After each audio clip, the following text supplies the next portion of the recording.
السلام علیکم ورحمۃ اللہ وبرکاتہ۔ نحمده ونصلی علی رسولہ الکریم، اما بعد، اعوذ باللہ السمیع العلیم من الشیطان الرجیم، بسم اللہ الرحمن الرحیم۔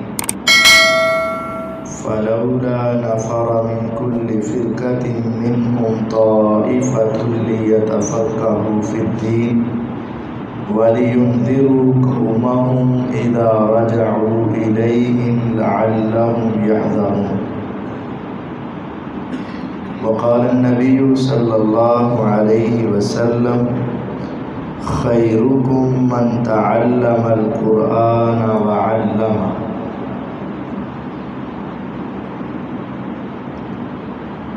اللہ تعالیٰ کا انعام اور احسان ہے کہ اللہ تعالیٰ نے ہمیں دین سیکھنے کا موقع فراہم کیا۔ یہ مرکز ہے، اس مرکز کا جو مقصد طلباء کی تیاری اور ان کو دین کی تعلیم دینا ہے۔ تو کافی دیر سے یہ بات ذہن میں تھی کہ طلباء تو وقت نکال کر والدین سے یہاں پہنچ چکے ہیں، تو جو علاقے کے ایسے افراد جو اپنے کام کاج میں، اپنی ضروریات میں، کاروبار میں مصروف ہوتے ہیں، ان کے لیے بھی ایک ایسا پروگرام ہونا چاہیے جو دین سکھانے کا ایک خالص انداز ہو۔ تو اس کی اللہ تعالیٰ کی رحمت سے آج ابتدا کی جا رہی ہے۔ یہ دین سیکھنا یہ صرف طلباء پر فرض نہیں ہے، یہ ہر مسلمان پر دین سیکھنا فرض ہے، اور دین کو سمجھنا یہ ہماری بنیادی ضروریات میں ایک بہت بڑی ضرورت ہے، اور اصل علم ہی یہ ہے۔ اللہ تعالیٰ نے قرآن مجید میں کئی ایک مقامات پر علم کی فضیلت بیان کی ہے، اور اللہ تعالیٰ نے نبی علیہ الصلوۃ والسلام کو علم سیکھنے کا حکم دیا ہے، دعا کریں۔ تو ان دعاؤں میں جس علم کی بات ہے وہ فقط یہ دین علم ہے۔ ایک بات،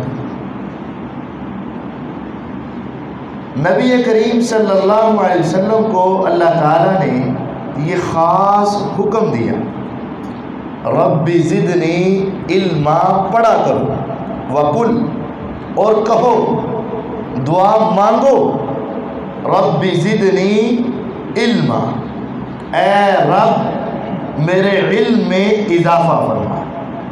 یہ علم ایسی چیز ہے کہ نبی کریم صلی اللہ علیہ وسلم جن کے پاس دین کا سب سے زیادہ علم ہے، وہ بھی اللہ سے یہ دعا کرے کہ اے اللہ میرے علم میں اضافہ فرما۔ یہ کس نے سکھایا؟ اللہ تعالیٰ نے۔ محمد الرسول اللہ صلی اللہ علیہ وسلم جن سے علم ہم نے لینا ہے، ان کو بھی کہا جا رہا ہے یہ دعا مانگو، رب زدنی علما۔ اس کا مطلب یہ ہے کہ علم سے کوئی انسان سیر نہیں ہو سکتا کہ بس اب مجھے مزید علم کی ضرورت نہیں۔ اگر کسی شخص پر علم کی انتہا ہونی ہوتی تو سیدنا محمد الرسول اللہ صلی اللہ علیہ وسلم کو یہ حکم نہ دیا جائے۔ اور یہ علم سیکھنا یہ انبیاء کی تمنا ہے، انبیاء کی خواہش ہے، اور جب بھی ان کو پتہ چلتا کہ مجھے یہاں سے علم مل سکتا ہے، وہ اس علم کے لیے سفر کرتے۔ آپ غور کریں، صحیح بخاری کی معروف حدیث ہے، سیدنا موسیٰ علیہ السلام کیسے جلیل القدر پیغمبر، کیسے عظیم الشان نبی تھے کہ ان جیسا نبی، ان کو جو خصوصیت دنیا میں ملی آپ سے پہلے کسی کو نہیں ملی۔ کہ موسیٰ علیہ السلام زمین پہ رہ کر آواز نکالتے ہیں، بات کرتے ہیں، گفتگو کرتے ہیں تو وہ آسمان والا رب سنتا ہے، اور اللہ تعالیٰ آسمان سے کلام کرتے ہیں، اور ان کی آواز، اللہ تعالیٰ کی آواز صرف موسیٰ علیہ السلام کے کان میں پڑتی ہے، ساتھ والے کسی کے کان میں نہیں پڑتی۔ یہ بات بھی اللہ کی قدرت میں، وہ سنانا چاہے تو سب کو سنائے، نہ سنانا چاہے تو کسی کو نہ سنائے، ایک کو سنا لے، اس کی مرضی۔ موسیٰ علیہ السلام زمین پہ رہ کے اللہ تعالیٰ سے کلام کر لیا کرتے تھے، لیکن اس کے باوجود جب انہوں نے ایک عظیم الشان خطبہ دیا، ایسا خطبہ کہ لوگوں پر بہت اثر ہوا، مجمع کی آنکھیں بہہ پڑی، لوگ رو پڑے، ان کے دل و دماغ پر خوب اثرات طاری ہوئے۔ تو بعد میں ایک آدمی موسیٰ علیہ السلام کے پاس آیا اور آ کر کہنے لگا، اے موسیٰ علیہ السلام، آپ سے بڑھ کر دنیا میں عالم کوئی نہیں ہے، ایسا ہی ہے، آپ سے سوالیہ انداز ہے۔ موسیٰ علیہ السلام نے یہ بات کہی، چونکہ میں اللہ کا نبی ہوں، اللہ کا رسول ہوں، تورات میرے اوپر اتری ہے، اللہ میرے سے کلام کرتے ہیں، اور نبی اس وقت کا سب سے بڑا عالم ہوتا ہے، تو کہہ دیا ہاں مجھ سے بڑا کوئی عالم نہیں۔ اللہ تعالیٰ کو یہ بات پسند نہ آئی۔ اللہ تعالیٰ نے وحی کے ذریعے، نبی کریم صلی اللہ علیہ وسلم ہمیں بتاتے ہیں کہ وحی کے ذریعے یہ حکم دے دیا ان کو کہ آپ سے بڑا عالم بھی دنیا میں موجود ہے، اور اس کا نام خاضر ہے، جس کو ہم خضر بولتے ہیں، ان کا نام خاضر ہے۔ جب اتنا بتایا، بس یہ نہیں کہا ان سے علم حاصل، بس اللہ تعالیٰ نے یہ بتایا کہ آپ سے بڑا عالم موجود ہے اور اس کا نام خاضر ہے۔ سیدنا موسیٰ علیہ السلام کی علم سے محبت اور علم کا شوق، باوجود نبی، رسول، کلیم اللہ اور اللہ کے پیغمبر ہونے کے باوجود، تورات ملنے کے باوجود، یہ کہہ رہے ہیں یا رب مجھے بتائیں کہ وہ پیغمبر خاضر کہاں ہیں، میں ان سے علم حاصل کرنا چاہتا ہوں۔ اور حدیث میں ہے، بخاری میں ہے کہ سیدنا موسیٰ علیہ السلام نے اپنے ساتھ یوشع بن نون کو لیا اور سفر کیا۔ اللہ تعالیٰ نے کہا تھا جہاں دو دریا ملیں گے وہاں وہ آپ کو مل جائے۔ لمبا سفر پیدل کیا، پیدل کئی دنوں کا سفر کیا۔ ایک جگہ پہ ٹیک لگا کے موسیٰ علیہ السلام سوئے، یوشع بن نون بیدار ہیں، ان کے پاس ایک مچھلی ہے، ٹوکری زنبیل میں ڈالی ہوئی ہے کہ جب وہ مچھلی جہاں غائب ہوگی نا وہاں وہ تمہیں بندہ ملے گا، یہ نشانی تھی۔ دو دریا ملیں گے، ٹوکری سے مچھلی غائب ہوگی، وہاں وہ مل جائے گا۔ موسیٰ علیہ السلام سوئے، یوشع بن نون بیدار، مچھلی زنبیل سے نکلی، ٹوکری سے نکلی اور پانی میں چلی گئی۔ اب یوشع بن نون نے، اس وقت یہ نبی نہیں تھے، بعد میں ان کو بھی نبوت مل گئی تھی، اس وقت یہ نوجوان آدمی تھے یوشع بن نون علیہ السلام۔ انہوں نے سوچا کہ اب سوئے ہیں، نیند خراب نہیں کرتا، بیدار نہیں کرتا، بعد میں بتا دوں گا، اور بعد میں بتانا ذہن سے نکل گیا۔ موسیٰ علیہ السلام نے جب بیدار ہوئے، ان کو ساتھ لیا، لمبا سفر کیا، ایک دن اور ایک رات سفر کرتے رہے۔ اب بڑی تھکاوٹ ہوئی، جو پچھلا سفر کیا تھا نا اس سے وہ تھکاوٹ نہیں ہوئی، جو اپنی حد سے آگے سفر کیا وہاں خوب تھکاوٹ ہوئی۔ اس تھکاوٹ کے بعد انہوں نے کہا وہ کھانا بھی نہ لاؤ، تو کہا اوف، وہ تو میں بھول گیا، وہ تو جہاں ہم ٹھہرے تھے وہاں مچھلی غائب ہوئی۔ پھر وہ فرتد علی آثارہما قصصا، وہاں واپس بھی آئے، جانے کی بھی تھکاوٹ اور آنے کی بھی دکھاؤ۔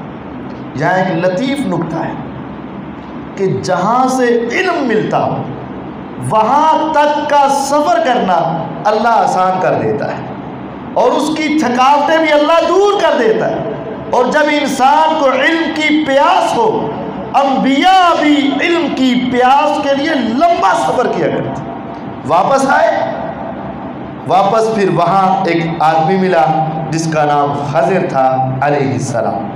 ان سے ملاقات ہوئی، ان سے کہا، اپنا تعارف کروایا، میں موسیٰ ہوں۔ فرمانے لگے وہ بنی اسرائیل کی طرف جو پیغمبر موسیٰ؟ ہاں وہ، تو میں آپ سے علم حاصل کرنا چاہتا ہوں۔ وہاں انہوں نے کیا کہا کہ جو میرے پاس علم ہے وہ تیرے پاس ہے، اور جو تمہارے پاس ہے وہ میرے پاس ہے، لیکن تم میرے ساتھ رہ نہیں سکتے۔ موسیٰ علیہ السلام نے کہا میں آپ کے ساتھ رہوں گا۔ انہوں نے کہا پھر کچھ پابندیاں ہیں، علم سکھانے کے لیے کچھ پابندیاں ہیں۔ انہوں نے کہا ان پابندیوں پہ میں عمل پیرا ہوں گا۔ پھر وہ لمبا واقعہ بتانا یہ ہے کہ علم کے حصول کے لیے انبیاء علیہ السلام نے بھی اپنے آپ کو پیش کیا اور لمبے سفر کیے، باوجود اس کے کہ وہ پیغمبر تھے، حیا مانے نہ ہوئی، رکاوٹ نہ بنی۔ میں نبی ہوں، میں کس سے پڑھوں، میں پیغمبر ہوں، میں کس کے سامنے جا کے سوال کروں، میرے پاس تورات ہے، مجھ سے بڑا عالم کون ہو سکتا ہے؟ نہیں، علم کی پیاس انبیاء کو اس قدر زیادہ کہ لمبے لمبے پیدل سفر بھی علم کے حصول کے لیے انہوں نے کیے ہوئے تھے۔ آج ہمیں بھی اس کے لیے وقت نکالنا ہوگا، اور سیدنا محمد الرسول اللہ صلی اللہ علیہ وسلم اللہ تعالیٰ سے روزانہ صبح کی نماز کے بعد سوال کرتے، اللہم انی اسألک علما نافعا، اے اللہ میں تجھ سے نافع علم کا سوال کرتا ہوں۔ یہاں یہ بات بھی ہے کہ صرف علم نہیں، نفع مندی۔ ایک ہے معلومات، وہ بہت ساری انسانی ہے۔ علم جو ہے فائدے والا وہ صرف اور صرف شریعت کا علم۔ آج یہ سمجھ لیا گیا ہے کہ جو ہمارے بچے یا ہم سکول میں، کالج میں، یونیورسٹی میں پڑھ رہے ہیں وہ علم حاصل کر رہے ہیں، شاید علم کا کچھ حصہ وہاں پڑھایا جاتا ہے، لیکن جو زیادہ تعلیم ہے وہ تعلیم نہیں ہے، وہ علم نہیں ہے، وہ فقط ایک فن ہے جو سکھایا جاتا ہے۔ کوئی بھی محکمہ ہو، کوئی بھی ٹیکنالوجی ہو، یہ سارے فن ہیں۔ حضرت محمد الرسول اللہ صلی اللہ علیہ وسلم نے جو علم سیکھا اور مانگا، رب زدنی علما، اللہم انی اسألک علما نافعا، اور جو اللہ تعالیٰ نے قرآن اور حدیث میں علماء کے درجات بتائے وہ فقط قرآن اور حدیث کا علم ہے، اس کے علاوہ کچھ نہیں۔ نبی علیہ السلام کے علم میں اضافہ ہوتا تھا تو آپ کا علم کا اضافہ کیسے تھا؟ وہ اللہ کی وحی کے ساتھ تھا۔ پیغمبر علیہ السلام اللہ سے جو علم مانگ رہے تھے وہ کیا تھا؟ اللہ کی وحی کا علم تھا۔ یہی وجہ ہے کہ جب تک آپ پر وہ وحی نہ آتی، وہ علم نہ آتا، آپ آگے مسئلہ ہی نہیں بتاتے۔ آپ نے کبھی بھی وہ مسئلہ آگے نہیں بتایا جس کا علم آپ کے پاس نہیں تھا۔ معروف بات ہے، خزرج قبیلے کی ایک عورت اور بوڑھی عورت جس کا نام سیدہ خولہ بنت ثعلبہ رضی اللہ عنہا ہے۔ عبادہ بن صامت انصاری بڑے معروف صحابی ہیں، ان کے بھائی اوس بن صامت کی یہ زوجہ محترمہ خولہ بنت ثعلبہ نبی علیہ السلام کے پاس دوپہر کے وقت میں آئے۔ پیغمبر علیہ السلام اس کی بات سننے کے لیے صحن میں تشریف لائے۔ چھوٹا سا کمرہ ہے، تقریباً 1.25 مرلے کا گھر تھا محمد الرسول اللہ صلی اللہ علیہ وسلم کا، 1.25 مرلے کا گھر۔ کمرے سے باہر تشریف لائے صحن میں، خولہ رضی اللہ عنہا اپنا واقعہ سنانے لگی کہ میرے خاوند نے مجھے اپنی ماں کہہ دیا، اور ماں کہنے سے تو رشتہ ٹوٹ جاتا ہے، یعنی اس کو ہمارے لحاظ سے زہار کہتے ہیں۔ تو اب میں کروں تو کیا کروں، جاؤں تو کدھر جاؤں، بوڑھی ہو چکی ہوں، آگے نکاح نہیں کر سکتی، والدین فوت ہو چکے ہیں، پیچھے نہیں جا سکتی، اب میں کیا کروں؟ نبی علیہ الصلوۃ والسلام خاموش۔ قد سمع اللہ قول التی تجادلک فی زوجہا، اللہ تعالیٰ نے اس کی آواز سنی، اس کا یہ اصرار سنا۔ نبی علیہ السلام نے ایک مرتبہ بات سنی، خاموش رہے، دوبارہ سنی، خاموش رہے، تیسری مرتبہ سنی، خاموش رہے، آپ نے جواب نہیں دیا۔ وہ بار بار سوال کر رہی ہے کہ آپ میرے اس مسئلے کا حل بتائیں، میرے خاوند نے مجھے اپنی ماں کہہ دیا ہے، میں کیا کروں، اس کے بارے میں مجھے سمجھایا جائے، بتایا جائے۔ نبی علیہ السلام خاموش، آپ نے کوئی جواب نہیں دیا۔ یہاں یہ بات ہمارے لیے بہت ہی قابل غور ہے۔ آج کچھ لا علم ناواقف لوگوں کی یہ صورتحال بن چکی ہے کہ ہر مسئلہ بتانا ہی بتانا ہے، ہر بات بتانی، علم نہ بھی ہو بتانی ہے، اور ہم نے آگے پہنچانی ہے، اور اپنے میں یہ سمجھتا ہوں، میرا یہ ذہن ہے، میں یہ کہتا ہوں، میرے علم میں یہ بات ہے، میری سمجھ یہ کہتی ہے، یہ کہہ کر اپنی طرف سے مسائل بتائے جاتے ہیں۔ محمد الرسول اللہ صلی اللہ علیہ وسلم سے بڑھ کر کوئی عالم نہیں تھا، اور آپ سے بڑھ کر کوئی فقیہ نہیں تھا، اور آپ سے بڑھ کر کوئی سمجھدار نہیں تھا، لیکن آپ نے بھی اس وقت تک مسئلہ نہیں بتایا جب تک آپ پر آسمان سے وحی نازل نہیں ہوگی۔ پھر نبی علیہ السلام ادھر ہی تھے کہ آسمان سے وحی آئی، قد سمع اللہ قول التی تجادلک فی زوجہا، پھر آپ نے وہ مسئلہ آگے بتایا اور سمجھایا تھا، جس سے پتہ چلتا ہے کہ وحی کا علم حاصل کرنا ضروری ہے۔ جب تک وحی کا علم نہیں ہوگا ہم کسی کو دین کا مسئلہ نہیں بتا سکتے۔ دین کے مسئلے کے لیے وحی کا علم ضروری ہے، اور ہماری اس مجلس منعقد کرنے کا مقصد ہی یہ ہے کہ ہم آپ احباب کو اور عوام الناس کو وحی کا علم دیں۔ وحی کا علم ہم کیسے دیں گے؟ ہمارا یہ پروگرام ہے کہ ہم آپ کو ایک کتاب حدیث کی ایک طرف سے لے کر آخر تک سنانا چاہتے ہیں۔ درس آپ نے سنے ہیں، جلسے بھی آپ نے سنے ہیں، جمعہ بھی آپ سنتے رہتے ہیں، لیکن یہ ہمارا پروگرام ایک عام روٹین سے ہٹ کر ہوگا۔ اس روٹین میں کیا ہوگا؟ اس روٹین میں صرف یہ ہوگا کہ ہم حدیث کی ایک کتاب لیں گے اور اس کے تمام مسائل، وضو کے، روزے کے، نماز کے، جنابت کے، غسل کے، کاروبار کے، وہ تمام مسائل، اور اس کے لیے پھر یہاں مجلس میں جو بیٹھنا ہے اور سیکھنا ہے یہ کوئی معمولی نہیں ہوگا۔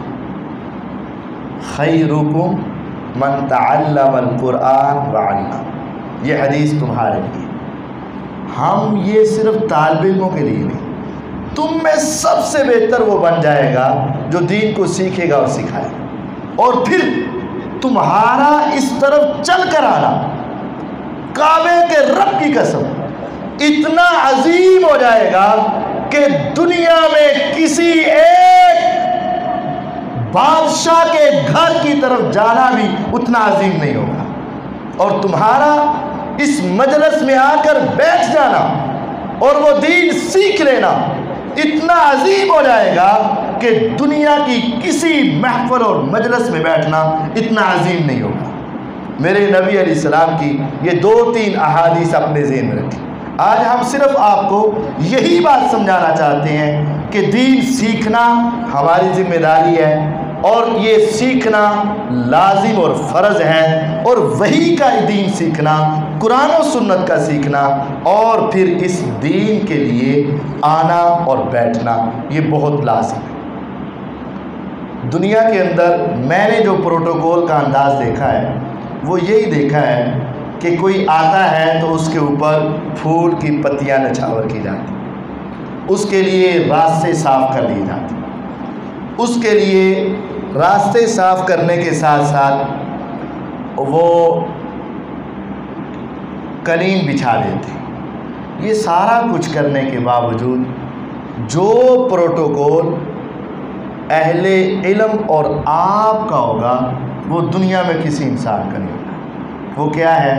میرے نبی کریم صلی اللہ علیہ وسلم کی ایک حدیث ہے کہ جو شخص دین سیکھنے کے لیے، دین سکھانے کے لیے اپنے گھر سے نکلتا ہے نا، آسمان کی ساری مخلوقات، زمین کی ساری مخلوقات، آسمان کی مخلوقات کتنی ہیں ہم اس کا اندازہ نہیں کر سکتے۔ صرف اتنی بات دل و دماغ میں رکھیں، فرمایا پورے آسمانوں میں، ساتوں آسمانوں میں ایک چپے کے برابر بھی جگہ ایسی نہیں جہاں آسمان کا فرشتہ اللہ کے سامنے عبادت نہ کر رہا ہو۔ چپے برابر بھی، 4 انگلیوں کے برابر بھی جگہ خالی نہیں۔ وہ آسمان کی ساری مخلوقات، زمین کی ساری مخلوقات، حتیٰ کہ خشکی اور تری کی ساری مخلوقات، اور خشکی کی مخلوقات میں سب سے چھوٹی یہ چونٹی جس کو کسی کی فکر نہیں۔ ویسے دوسرے جانور جو ہیں نا، پرندے ہیں، ان کو بھی اپنے بچوں کی فکر ہوتی ہے، یہ حیوان ہیں، ان کو اپنے بچوں کی فکر ہوتی ہے، انسان تو ہے ہی ہے، لیکن یہ چونٹی ایک ایسی چیز ہے جس کو کسی کی فکر نہیں، اور اس کا راستہ کبھی نہیں روکتا۔ ادھر سے روکو، ادھر سے روکو، اس کو کسی کی فکر نہیں اور کوئی سوچ نہیں۔ فرمایا میرے نبی علیہ السلام نے، جو شخص علم کے اصول کے لیے گھر سے نکلتا ہے، آسمان کی ساری مخلوقات، زمین کی ساری مخلوقات، حتیٰ کہ آسمان اور زمین کی چھوٹی چھوٹی مخلوقات میں چونٹیاں اور پانی کے اندر تیرنے والی مچھلیاں، یہ بھی اس آدمی کے حق میں دعائیں کرنا شروع کر دیتی، اور وہ کہتی ہیں یا رب یہ تیرے دین کو سیکھ رہا ہے، سکھا رہا ہے، تو اس کے سارے گناہوں کو معاف فرما دے، اس کے گناہوں کو معاف کر دے۔ اور پھر وَإِنَّ الْمَلَائِكَةَ لَتَضَعُ أَجْنِحَتَهَا رِضًا لِطَالِبِ الْعِلْمِ، فرشتے طالب علم کی رضا کے لیے، اس کو راضی کرنے کے لیے، اس کو خوش کرنے کے لیے اپنے پروں کو جھکا لیتے ہیں، پروں کو بچھا دیتے ہیں، اور اس آدمی کا ادب و احترام کرتے ہیں۔ اگر آپ اس علم کو سیکھنے کے لیے اس مجلس میں آیا کریں گے تو پھر آسمان کی مخلوقات، زمین کی مخلوقات، چونٹیاں اور پانی میں تیرنے والی مچھلیاں، یہ ساری مخلوقات تمہارے لیے دعا کرے گی، اور فرشتے تمہیں دیکھ کر اپنے پروں کو جھکا کے بچھا کے تمہیں پروٹوکول دیا کریں گے۔ اور پھر جب اس مجلس کا اختتام ہوگا، اس درس کا اختتام ہوا کرے گا، تو آسمان کے فرشتے جو زمین پر چکر لگانے والے آتے ہیں نا، فرشتوں کی مختلف ڈیوٹیاں ہیں، کچھ میرے کندھوں پہ، کچھ آپ کے کندھوں پہ، کچھ ہمیں حفاظت کے لیے ہے، میری اور تیری حفاظت کے لیے، اور کچھ ان دینی محفلوں کو سننے کے لیے آتے ہیں۔ تو جب وہ دینی محفل ختم ہوگی نا، تو پھر وہ فرشتے اوپر جائیں گے، اللہ تعالیٰ پوچھیں گے کہاں سے آئے؟ انہیں پتہ ہے اللہ تعالیٰ کو کہ یہ کہاں سے آئے، لیکن تمہارے احترام کی خاطر، تمہاری اہمیت بڑھانے کی خاطر اللہ تعالیٰ پوچھیں گے کہاں سے آئے؟ وہ کہیں گے کہ ہم فلاں علاقے سے دین کی بات سیکھ کر آئے۔ تو وہ دین کی بات سیکھنے والوں کے بارے میں اللہ تعالیٰ پوچھیں گے وہ کچھ مانگ رہے تھے؟ ہاں وہ تیری جنت مانگ رہے تھے۔ کسی سے پناہ بھی مانگ رہے تھے؟ ہاں وہ جہنم سے پناہ مانگ رہے تھے۔ تو پھر اللہ تعالیٰ فرمائیں گے تم گواہ ہو جاؤ کہ میں نے ان سب کو معاف کر کے جنت دے دی ہے، اور میں نے ان کو جہنم سے آزاد کر دیا۔ اللہ تعالیٰ یہ ارشاد فرمائے اس مجلس کی برکت کی وجہ سے سب کی معافی کا اعلان ہو جائے گا، ایک فرشتہ بات کرے گا کہ اللہ تعالیٰ وہ ایک آدمی اپنے کام کے لیے آیا تھا، صحیح بخاری کی حدیث کا خلاصہ، وہ کہے گا اللہ تعالیٰ ایک بندہ اپنے کام کے لیے آیا تھا، اللہ تعالیٰ ارشاد فرمائیں گے ہم الجلساء لا یشکا بہم جلیس، یہ ایسے خوبصورت اتنے پیارے میرے بندے ہیں جو بھی ان کے ساتھ بیٹھ جاتا ہے وہ اپنے کام بھی آیا ہو، اپنی ضرورت کے لیے بھی آیا ہو، کسی کو ملنے کے لیے بھی آیا ہو، کسی اور مقصد کے لیے بھی آیا ہو، میں نے ان کے ساتھ مل بیٹھنے کی وجہ سے ان کو بھی معاف فرما دیا ہے۔ دنیا کے اندر آپ نے دیکھا ہوگا دعوت ایک کو ہوتی ہے لیکن 2-4 اس کے قریبی ساتھی بھی بسا اوقات ساتھ چلے جاتے ہیں، سب کوئی پروٹوکول مل جاتا ہے۔ تو آپ ایسی عظیم ہستیاں ہوں گی، اگر دین سیکھنے کے لیے بیٹھیں گے، آنے کا الگ پروٹوکول ہے اور بیٹھنے کا الگ پروٹوکول ہے اور سیکھنے کا الگ پروٹوکول ہے۔ سیکھیں گے تو دنیا میں سب سے عظیم انسان ہوں گے، آئیں گے تو فرشتے اپنے پروں کو جھکائیں گے اور آسمان زمین کی ہر مخلوق تمہارے لیے دعا کرے گی، سن کر جائیں گے تو جنت کے سرٹیفکیٹ تمہارے لیے رکھ دیے جائیں گے۔ یہ دین کی مجلس کو سیکھنے اور سکھانے کی عظمت اور فضیلت ہے۔ اور ہم اس کے بعد پھر آپ سے یہ مطالبہ کریں گے کہ جو دین سیکھ لیا ہے اس کو آگے سکھاؤ۔ میرے نبی علیہ السلام نے یہ ہماری ذمہ داری لگائی ہے، بلغوا عنی ولو آیا، میری طرف سے تمہیں ایک آیت کا بھی علم ہو جائے تو وہ آگے پہنچاؤ۔ ہم نے انشاءاللہ اس درس کے اندر یہ پروگرام بنانا ہے کہ 20 سے 25 احادیث ہم حدیث کا درس دیں گے۔ پہلے درس میں اس کتاب کا امام کا ساتھ تعارف بھی کروائیں گے اور پھر آگے ہم احادیث شروع کریں گے۔ کوشش یہ ہوگی ہر درس میں، یہ ہمارا درس 35 سے 40 منٹ کا ہوگا اور اس میں 20 سے 25 احادیث آپ کو پڑھائی جائیں گی، اور اگر ہم ایک درس میں 20 احادیث اور فرامین بھی نبی علیہ السلام کے سن لیں گے نا تو یقین جانیے یہ 1-4-6 مہینے کی اس مجلس کے بعد یا 1 سال کے بعد ہمارے پاس دین کا بہترین علم ہمارے پاس موجود ہوگا۔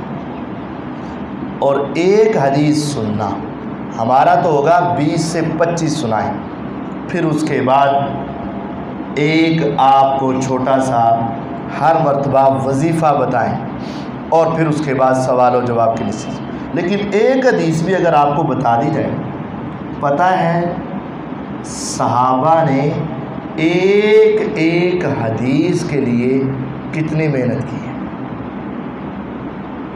جابر رضی اللہ عنہ کا واقعہ صحیح بخاری میں موجود ہے۔ اپنے مدینہ سے لے کر سعودی عرب مدینے سے لے کر شام کے ملک میں لمبا سفر کیا، اور وہ سفر ہفتے کا نہیں ہے، 10 دنوں کا نہیں ہے، 15 دنوں کا نہیں، 20 کا نہیں، مسیرۃ شہر، 1 مہینے کا لمبا سفر کیا۔ اور جب وہاں پہنچے تو ایک حدیث سننی تھی، انہوں نے کہا بیٹھو، ہم آپ کا اہتمام کرتے ہیں، خدمت کرتے ہیں، آپ کے ساتھ محبت ہے، یہ ہے وہ سب باتیں کی۔ کہا نہیں، مجھے صرف ایک حدیث سننی ہے، وہ آپ مجھے سنا دیں، میں واپس جانا چاہتا ہوں۔ انہوں نے کہا تم صرف ایک حدیث سننے کے لیے آئے؟ کہا اللہ کی قسم، نہ کوئی اور رشتہ داری ہے اور نہ کوئی اور کاروبار ہے، نہ کوئی اور کام ہے، صرف ایک حدیث سننے کے لیے میں نے مدینہ سے شام کا سفر کیا ہے۔ کہا وہ حدیث تو تمہیں بعد میں سناؤں گا، تیرے آنے کی فضیلت تمہیں پہلے سنا دیتا۔ اور پھر ان کو وہ حدیث سنائی کہ آسمان کے فرشتے تیرے لیے دعائیں کر رہے تھے، زمین کی مخلوقات دعائیں کر رہی تھیں، پانی میں تیرنے والی مچھلیاں جن کو کسی سے کوئی سروکار نہیں تیرے لیے دعائیں کر رہی تھی، زمین پہ رینگنے والی چونٹیاں تیرے لیے دعائیں کر رہی تھیں، اور دنیا کے سب سے بہترین لوگوں میں تیرا شمار تھا۔ پھر اس کے بعد وہ قیامت کے دن ظالم کے ساتھ جو اللہ سلوک کرے گا اس والی اس نے حدیث سنائی اور واپس آ گئے۔ امام بخاری رحمہ اللہ نے یہ حدیث نقل کر کے ہمیں سمجھایا ہے کہ صحابہ ایک ایک حدیث کے لیے مہینے کا سفر کر لیا کرتے تھے۔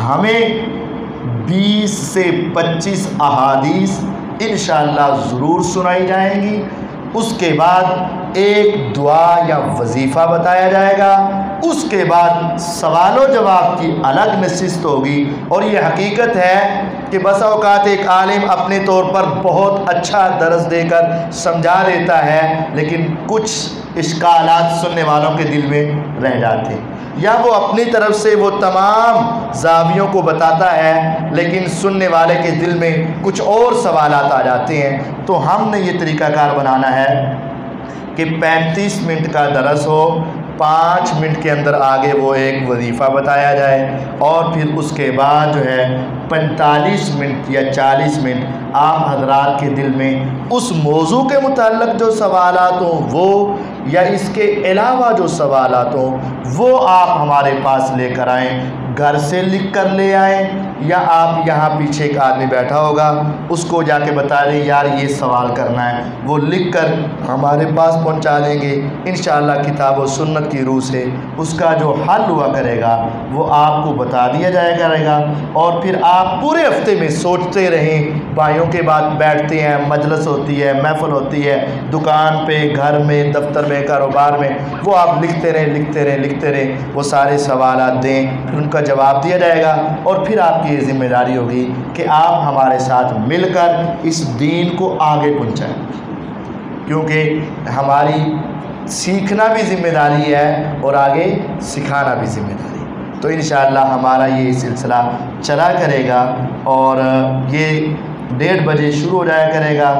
کوشش یہ ہوگی 2:45 سے 3 بجے کے درمیان تک آپ کو فارغ کر دیا جائے، اس کے بعد کھانے کا انتظام ہوا کرے گا۔ اس کے بعد بھی اگر کوئی آدمی اپنا بیٹھ کر مسئلہ ڈسکس کرنا چاہے تو وہ عصر تک پھر یہ موقع ہوگا، عصر تک ہمارا یہ سیشن چلا کرے گا۔ بیٹھ کر بھی اگر آپ کوئی سوال جواب کرنا چاہیں تو کر سکتے ہیں۔